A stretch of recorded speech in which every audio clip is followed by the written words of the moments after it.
Good morning, Abundant Life Church. This is Pastor Chris. Today we're going to wrap up John chapter 2, verses 1 through 11. This is the miracle of Jesus turning water into wine. Now, we've been talking about the significance of this miracle. Obviously, it helped, save the embarrassment for this couple who were getting married because they run out of wine. But there was more to it than that. Some people wonder about miracles.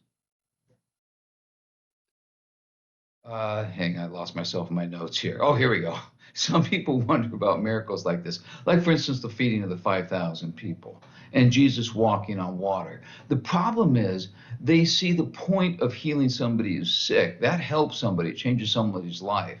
But who is helped by Jesus walking on water? And even feeding the 5,000 people, okay, you're giving everybody lunch. That's not saving anybody's life, and it's really not making that big of a difference.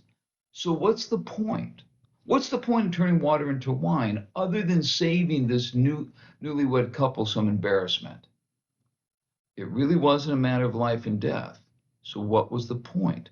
Well, let's look again very carefully at verse 11 here. What Jesus did here in Cana of Galilee was the first of the signs through which he revealed his glory, and his disciples believed in him. There it is. This attitude of what good was the miracle actually misses the point. Even if you think this miracle really wasn't necessary from a completely practical standpoint, it still showed Jesus is more than anyone, even his mother, even his earliest disciples. He was more than anyone was expecting. It revealed his glory. That is a very big deal. Mary only expected a son she could be proud of, one who was set apart to serve God in a unique way. The apostles only expected a Messiah who might be able to lead them against their enemies, namely Rome. But even if those were their expectations, what did they get? They got a guy who can somehow magically turn dirty old washing water into wine, and the best wine you've ever had. Now, this changes everything. Now these guys are going to start to understand that they have to deal with someone who is much more than they anticipated. And how exactly do you deal with someone like that who goes so far beyond what you thought he was? I think sometimes, well, let me take that back. I think all the time, we need to remind ourselves of who we're dealing with God. We need to be reminded of what Jesus is. Jesus is not someone we can take lightly. He's not someone we can take for granted. We lose something when we don't realize that, when we see him that way. He's not there to meet whatever tiny expectations we put on him. He's not there to, Jesus, your main job, your main focus is to help me get that promotion at work. And if he doesn't, well, I don't know if you even exist. How could you let me down like this? Yes, there's lots of disappointments in life. Show me any life that doesn't have disappointments, that doesn't have some heartache. But Jesus is more than just somebody there to make us happy. He's more than just somebody there to tell us, oh, no, don't do that. Don't get Jesus confused with Jiminy Cricket. He's not a little thing on our shoulder telling us, you better not do that. He's not Santa Claus either.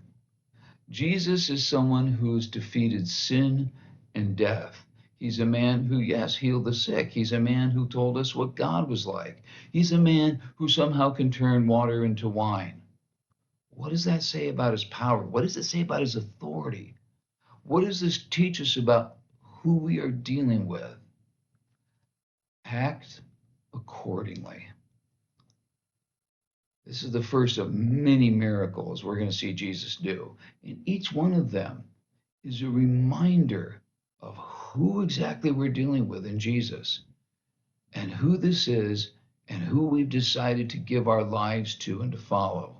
These miraculous acts are going to show us that he's more than a wise teacher. He's more than a loving man. He's more than somebody who can solve problems. These miracles show us we are dealing with God himself. I'm going to close today with a quote from a book everybody loves, The Lion, the Witch, and the Wardrobe. And it's not hard to see the imagery in The Lion, the Witch, and the Wardrobe. Who is Aslan the lion? Who is he supposed to be? He's supposed to be God. And there's a great passage in the book where the children, Peter, Lucy, Edmund, Katie. I should know this. My sister named her children, first two kids, Peter and Katie. I left out Katie. That's my mother's name. Anyways, the children there in The Lion, the Witch, and the Wardrobe are meeting these strange creatures. They're meeting Mr. and Mrs. Beaver, and he's telling them about Aslan, the lion. Aslan, the great lion. And I'm going to read the passage here when they hear about Aslan, the great lion. Oh, says Susan, I thought he was a man. He's a lion? Is he quite safe? I shall feel rather nervous about meeting a lion. Safe? Said Mr. Beaver. Who said anything about safe? Of course he isn't safe. But he's good. He's the king, I tell you. That tells you something about this Aslan character. But remember, Aslan represents God. I think we lose something when we just assume, oh, God's this big, cuddly teddy bear. No, he's a loving father. Is he safe? No, no.